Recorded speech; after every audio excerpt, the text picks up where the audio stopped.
Karimnagar వాసులను robotic exhibition విశేషంగా ఆకట్టుకుంటుంది. పద్మానగర్లో ఏర్పాటు చేసిన ఎగ్జిబిషన్ పెద్దలతో పాటు పిల్లల్ని అలరిస్తోంది. చిన్నారులకు ఆసక్తిని కలిగించే రోబోటిక్ పక్షులు, సెల్ఫీ షోలు, గేమ్స్, స్టాల్స్, ఫుడ్ కోర్ట్ ఇలా ఈ ఎగ్జిబిషన్లో ఏర్పాటు చేశారు. కరోనా నిబంధనలు పాటిస్తూ మాస్కులు ధరిస్తూ రోబోటిక్ బర్డ్స్ ఎగ్జిబిషన్ను సందర్శించాలని నిర్వాహకులు కోరారు. సరసమైన ధరలకు వస్తువులను అందించే ఎన్నో షాపులు అందులో ఉన్నాయి.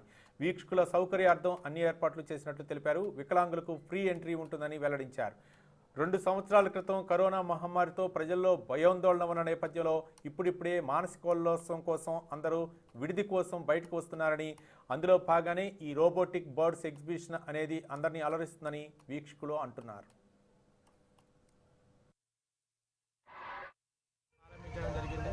ఇందులో చిన్నపిల్లలకు రోబోటిక్ బర్డ్స్ అయినా కానీ, సెల్ఫీ షో అయినా కానీ, ఆ స్థానిక ప్రజలకు అందుబాటులో ఉన్న ధరల గురించి కానీ, వికలాంగులకు ఉచితము పంపించడం జరుగుతుంది. మరియు స్థానిక ప్రజలకు ఇబ్బంది కలగకుండా స్థానిక అనేక రేట్లైనా కానీ, స్టాల్స్ అయినా కానీ, టిఫిన్ సెంటర్ అయినా కానీ, చాట్ సెంటర్స్ అయినా కానీ ప్రజల అందుబాటు ధరలలో ఉంచడం జరిగింది. నా పేరు బబ్లు. మన చిన్నపిల్లల కోసం రోబోటిక్ బర్డ్స్ కానీ, సెల్ఫీ షో కానీ, ఇవాళ జెంట్స్ విషయాలు కానీ, వివిధ రకాల గేమ్స్ కానీ, స్టాల్స్ కానీ అందుబాటు ధరలలో ఉంచడం జరిగింది. 26 రకాల రోబోటిక్ బర్డ్స్ ఉన్నాయి, అందుబాటులో ఉంచడం జరిగింది. 2 సంవత్సరాలుగా కరోనా ఉండడం వల్ల ప్రజలకు అందుబాటులో లేకపోవడం వల్ల ఈసారి